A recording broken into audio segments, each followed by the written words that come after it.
Jai, Hare Krishna. So we are starting the next book, which is called Raja Vidya, the King of Knowledge, by His Divine Grace Srila A.C. Bhaktivedanta Swami Prabhupada.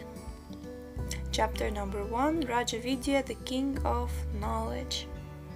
Actually, this book was like, I found this book memorable by the fact how so many shlokas that are quoted in this book, you read them and then you're like, wow, this was in Bhagavad Gita, because I read Bhagavad Gita quite a few times, and like reading this book, Prabhupada talks about the verses which like you forgot they were there, or you didn't even notice that they were there, but they are incredible verses, incredible purports. And yes, let's dive in. So chapter 1. Shri Bhagavan Uvacha idam tu te guhyatamam pravakshyam yana suyave gyanam vigyana sahitam yajgyatva moksha se shubhat. The Supreme Lord said, My dear Arjuna, because you are never envious of me, I shall impart to you this most secret wisdom, knowing which you shall be relieved of the miseries of material existence. Bhagavad Gita 9.1. The opening words of the 9th chapter of Bhagavad Gita indicate that the Supreme Godhead is speaking. Here, Shri Krishna is referred to as Bhagavan. Bhaga means opulences, and Van means one who possesses. We have some conception of God, but in the Vedic literature there are definite descriptions and definitions of what is meant by God. And what is meant is described in one word, Bhagavan. Bhagavan possesses all opulences, the totality of knowledge, wealth, power, beauty, fame, and renunciation. When we find someone who possesses these opulences in full, we are to know that he is God. There are many rich, wise, famous, beautiful, and powerful men, but not one man can claim that he possesses all of these opulences. Only Krishna claims to possess them in totality. Bhoktaram yagyatapasam sarvaloka maheshwaram suhridam sarvabhutanam gyatva mam shantim richati. Quote, the sages, knowing me as the ultimate purpose of all sacrifices and austerities, the Supreme Lord of all planets and demigods, and the benefactor and well-wisher of all living entities, attain peace from the fangs of material miseries. The pangs of material miseries. Unquote, Bhagavad Gita 5.29.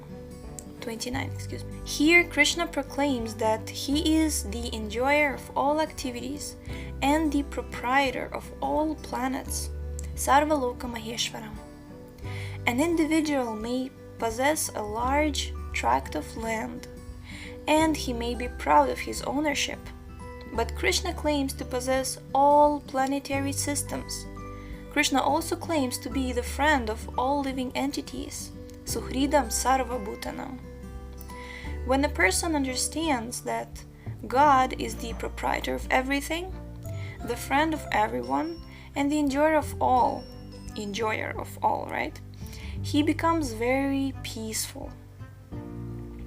This is the actual peace formula. No one can have peace as long as he thinks, I am the proprietor. Who is capable of claiming proprietorship? Only a few hundred years ago, the Red Indians were considered to be the proprietors of America. Today, we in our turn are claiming that proprietorship. But in 400 or 1,000 years, perhaps, someone else will come to claim the same. The land is here, and we come here, and falsely claim ourselves to be proprietors of it. This philosophy of fake proprietorship is not in line with Vedic injunctions. Shri Ishopanishad states that everything, animate or inanimate, that is within the universe is controlled and owned by the Lord. Ishavasyam idam sarvam. The truth of this statement is factual, but under illusion we are thinking that we are the proprietors. In actuality, God owns everything, and therefore He is called the richest. Of course, there are many men who claim to be God. In India, for instance, at any time, one has no difficulty in finding at least 12 people claiming to be God. But if you ask them if they are the proprietor of everything, they will find this difficult to answer. This is a criteria by which we can understand who God is. God is the proprietor of everything, and being so, He must be more powerful than anyone or anything else. When Krishna was personally present on this earth, no one could conquer Him. There's no record of His ever having lost a battle.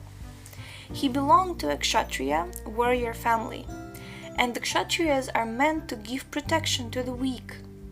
As far as his opulence is concerned, he married 16,108 wives.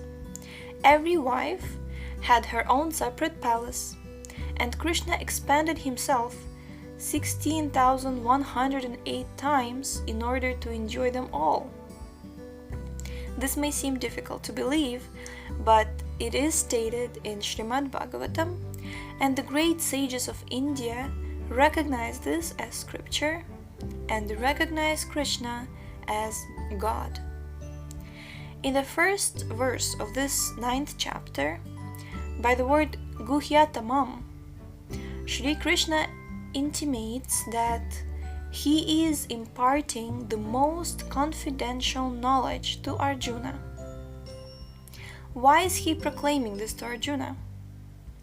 It is because Arjuna is anasuyu, non-envious. In the material world, if someone is greater than us, we are envious. We're not only envious of one another, but of God. Also, when Krishna says, "I am the proprietor," we disbelieve it. But this is not the case with Arjuna, who listens to Krishna without envy. Arjuna does not cavil with Krishna, but agrees with whatever he says. This is his special qualification, and this is the way of understanding Bhagavad Gita. It is not possible to understand what God is by our own mental speculations. We have to hear, and we have to accept. Because Arjuna is not envious, Krishna speaks this special knowledge to him. Haribol. This is not only theoretical knowledge, but practical knowledge, Vijnana Sahitam. Whatever knowledge we receive from Bhagavad Gita should not be taken for sentimentality or fanaticism. The knowledge is both Jnana and Vijnana, theoretical wisdom and scientific knowledge. If one becomes well versed in this knowledge, liberation is certain. Life in this material world is by nature inauspicious and miserable. Moksha means liberation, and the promise is that by dint of understanding this knowledge, one will attain liberation from all miseries. It is important then to understand what Krishna says about this knowledge. Raja Vidya Raja Guhyam Pavitram Idam Uttamam Pratyaksha Vagamam Dharmyam Susukham Kartumavyayam. Quote, "This knowledge is the king of education, the most secret of all secrets. It is the purest knowledge, and because it gives direct perception of the self by realization, it is the perfection of religion. It is everlasting, and it is joyfully performed. Unquote, Bhagavad Gita 9.2. According to Bhagavad Gita, the topmost knowledge, Raja Vidya Raja Guhyam, is Krishna consciousness, because in Bhagavad Gita we find that the symptom of one who is actually in knowledge is that he has surrendered unto Krishna. As long as we go on speculating about God but do not surrender, it is understood that we have not attained the perfection of knowledge.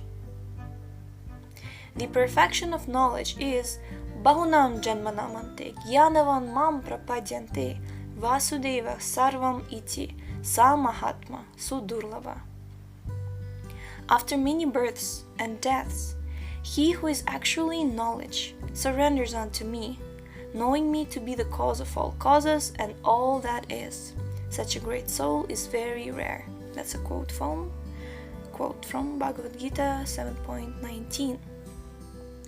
As long as we do not surrender, we cannot understand God. Surrender to God may take many births, but if we accept that God is great, it is possible to surrender unto Him immediately. But generally, this is not our position in the material world. We are characteristically envious and consequently think, oh, why should I surrender unto God? I am independent, I shall work independently. Therefore, in order to rectify this misgiving, we have to work for many births. In this regard, the name of Krishna is especially significant. Krish means repetition of birth, and Na means one who checks. Our repetition of birth can be checked only by God. No one can check his repetition of birth and death without the causeless mercy of God. Jai! Okay, we shall continue tomorrow. Interesting, I was just listening today the lecture of Srila Prabhupada, and right there he was saying that he was saying something like, would you like if I would say, like if you sit somewhere and I say, oh, can you change position, can you sit over here? And then you sit over there like, oh, no, can you sit right here? And then you sit there like, no, can you change your position and sit over there? And Prabhupada is saying that anybody would just get frustrated and say, you know what, I'm leaving this place, you know?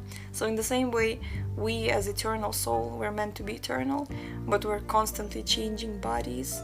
Like we're in this body and then we have to die and then get another body and then we'll have to die and then get another body. So it's like nobody really likes it. As a soul, we're not used to it and we don't like it. So here, Prabhupada is saying that only by the causeless mercy of God or Krishna, we can check or stop the repetition of birth and death. So, thank you so much for tuning in today, and we shall see you tomorrow. Hare Krishna.